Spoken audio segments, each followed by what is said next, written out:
BJP संसदीय board तय करेगा कौन होगा मुख्यमंत्री। जब बावनकुले के बयान से मची महाराष्ट्र की सियासत में खलबली। महाराष्ट्र में 2024 में बीजेपी का मुख्यमंत्री कौन होगा, इसका फैसला पार्टी का संसदीय बोर्ड करेगा।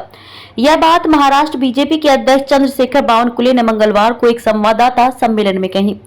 जब उनसे पूछा गया कि क्या 2024 में शिंदे ही शिवसेना बीजेपी युति का चेहरा होंगे, इस सवाल के जवाब में उन्होंने उपयुक्त बात कही। उन्होंने कहा कि पार्टी का संसदीय बोर्ड ही यह तय करता है कि किसे टिकट दिया जाए, किसे मंत्री बनाया जाए या किसे मुख्यमंत्री बनाया जाए। चंद्रशेखर बावनकुले इस बयान से महाराष्ट्र की राजनीति के गरमाने के पूरे आसार हैं। वैसे भी इन दिनों राज्य में मुख्यमंत्री पद को लेकर रोज नई कहानी चल रही है। एनसीपी नेता अजीत पवार के बीजेपी के साथ आने और मुख्यमंत्री बनने को लेकर चल रही अटकलों से वर्तमान मुख्यमंत्री एकनाथ शिंदे और उनके समर्थक विधायक बौखलाए हुए हैं।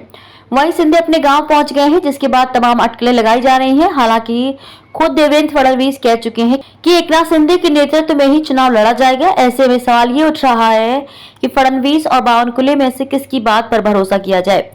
बावनकुले के बयान का महत्व नहीं। केसरकर शिवसेना शिंदे के प्रवक्ता और मंत्री दीपक केसरकर ने कहा कि देवेंद्र फडणवीस कह चुके हैं कि अगले चुनाव में भी सीएम का चेहरा एकनाथ शिंदे ही होंगे और शिवसेना का भी यही मानना है कि सीएम पद का चेहरा एकनाथ शिंदे ही होंगे। इसलिए बावनकुले को गंभीरता से लेने की जरूरत नहीं है, क्योंकि बीजेपी का नेतृत्व देवेंद्र फडणवीस से बात करता है। शिंदे चले गए गाँव।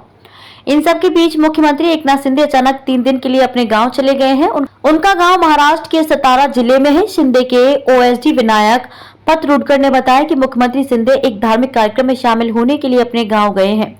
वे वहां से भी कामकाज कर रहे हैं। सीएम 26 तारीख को वापस मुंबई लौटेंगे। एकनाथ शिंदे के अचानक छुट्टी पर जाने की कई अहम वजह बताई जा रही है। पूजा अर्चना के लिए गांव गए शिंदे। दरअसल सुप्रीम कोर्ट में शिंदे गुट के विधायकों की अपात्रता के संबंध में जल्द फैसला आने की उम्मीद है। इस फैसले पर एकनाथ शिंदे का सीएम पद टिका हुआ है। अगर ये फैसला शिंदे गुट के समर्थन में आया तो यह सरकार कायम रहेगी, लेकिन अगर फैसला विरोध में आया तो शिंदे की मुश्किलें बढ़ सकती हैं।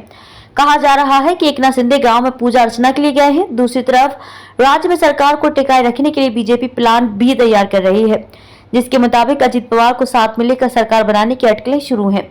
ऐसे में बीजेपी का अजीत पवार को नजदीक लाना शिंदे को गवारा नहीं है। साथ ही वह बीजेपी के रवैये से नाराज बताए जा रहे हैं। इस वजह से भी शिंदे छुट्टी पर गए हैं। यह भी चर्चा शुरू है कि अजीत पवार और फडणवीस के पक्ष में लगे पोस्टर, उधर नागपुर में देवेंद्र फडणवीस को भावी मुख्यमंत्री बताते हुए पोस्टर लगाए गए हैं। ऐसे पोस्टर अजीत पवार के ससुराल धारसिव जिले में भी लगाए गए हैं, जिसमें अजीत पवार के भावी मुख्यमंत्री होने का जिक्र किया गया है।